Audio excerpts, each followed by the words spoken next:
Salut à tous, si vous avez suivi les précédentes vidéos de la chaîne, vous savez déjà comment dessiner une tête, des yeux, des mains, des torses et des bras.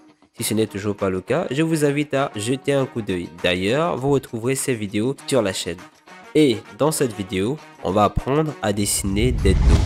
Pour cela, tu auras besoin des formes géométriques telles que le cylindre, le carré, la ligne et le cercle. Pour notre première pose, nous allons dessiner un dos en façade. C'est la vue la plus basique, la plus frontale, mais aussi celle qui pose les bases. On va utiliser un grand rectangle pour la forme globale de notre dos. Ensuite, on va dessiner un axe vertical central pour obtenir une forme. On va ajouter 3 lignes médianes pour délimiter le cou, les épaules, les trapèzes et le bas de notre dos. Pour matérialiser tout ça, on va dessiner un carré pour simuler le cou, une ligne courbe partant du cou à la deuxième ligne pour simuler les trapèzes, des cercles pour les épaules, puis on va relier les épaules à la troisième ligne à l'aide des lignes courbes pour obtenir le bas du dos. Et pour finir notre ossature, nous dessinerons la région des hanches en reliant le bas du dos au bas du rectangle. Après avoir obtenu notre ossature, nous nous servirons d'elle pour notre deuxième étape, étape dans laquelle nous simulerons les différents muscles de notre dos à l'aide de formes géométriques diverses. Vous allez comprendre. Nous allons tout d'abord simuler la colonne vertébrale en dessinant 2 lignes verticales et 2 losanges de part et d'autre de l'axe vertical central. Puis, nous simulerons les muscles du cou et du haut des trapèzes. Les trapèzes moyens, eux, seront autant reliés aux épaules que ceux du haut. Mais par contre, les trapèzes inférieurs seront reliés au bas du dos et globalement seront sous forme d'un grand Y. Ensuite, du bas du dos à la moitié de celui-ci, nous dessinerons le grand dorsal et les muscles des omoplates. Par la suite, on va relier le bas du dos et le lombaire au bas du rectangle pour obtenir la région des hanches. Et pour finir, nous dessinerons les épaules et les bras. Après notre deuxième étape terminée, on peut maintenant sculpter les muscles par-dessus. Alors ce qu'on va faire, simplement exagérer les muscles en partant de certains points, par exemple du cou aux épaules, en mettant en évidence les points de force. Et comment le faire, vous allez me demander? Simplement en ajoutant quelques plis au niveau des muscles.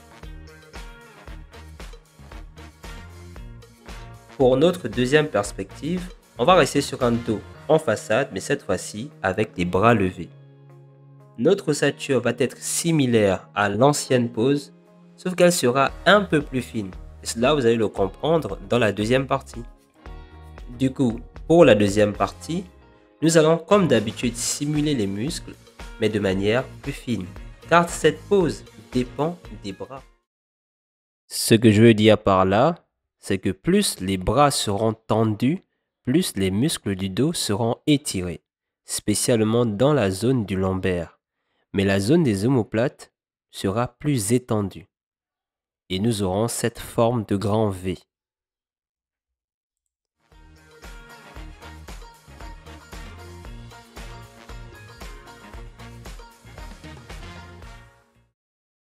Et enfin, pour le dessin final, on va dessiner les muscles de manière exagérée en prenant compte le côté étiré des muscles du fait des bras levés.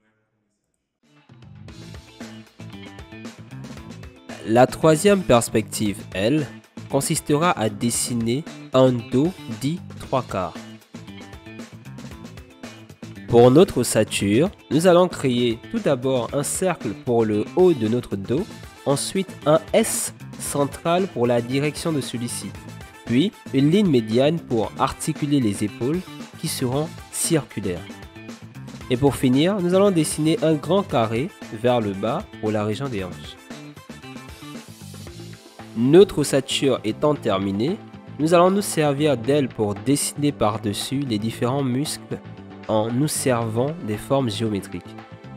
Et comme nous sommes dans une perspective dite 3/4, l'un des deux côtés de notre dos sera plus mis en évidence. Dans notre cas, il s'agit du côté droit.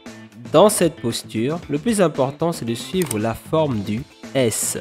Et ainsi, nous allons obtenir un dos plus courbé vers le haut et plus ancré vers le bas.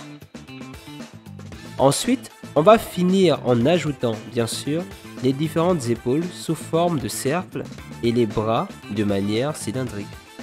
Et pour le dessin final, nous allons exagérer les volumes musculaires afin de renforcer l'impact visuel et le dynamisme de la pose, tout en respectant les règles perspectives pour conserver la cohérence du dessin.